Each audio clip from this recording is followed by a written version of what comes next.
دنیا تمہیں کبھی بھی خوش نہیں دیکھنا چاہتی، کیونکہ یہ معاشرہ بڑا ہی منافق ہے۔ مگر تم کسی کے سامنے رونا مت اور نہ ہی کسی کے لیے رونا، ورنہ یہ لوگ تمہیں رلاتے رہیں گے۔ اگر تم نے ان کے سامنے رونا شروع کر دیا تو یہ تمہاری غلطیاں ڈھونڈنے لگیں گے، پھر جہاں تمہاری غلطی نہ بھی ہوئی تب بھی تمہیں تماشا بنانے میں کوئی کسر نہیں چھوڑیں گے۔ اگر دل پریشان ہو تو صرف اور صرف اللہ کے سامنے رونا، اللہ کے لیے رونا، پھر دیکھنا وہ تمہیں کسی کے سامنے رونے نہیں دے گا، اور تمہارے قلب کو ایسا سکون بخشے گا کہ کوئی تمہیں بے سکون نہیں کر سکے گا۔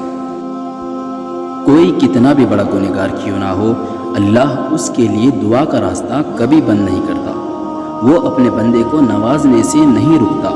جو اللہ اپنے بجائے کسی دوسرے کا خدا بنا کر پوجنے والے پر بھی اپنی رحمتیں بند نہیں کرتا، وہ اپنے نام لیوا کے لیے دعا اور توبہ کا راستہ کیسے بند کر سکتا ہے؟ اس لیے اپنی چھوٹی بڑی غلطیوں پر اپنے رب سے توبہ کرتے رہو، دعا کا ہاتھ نہ چھوڑو۔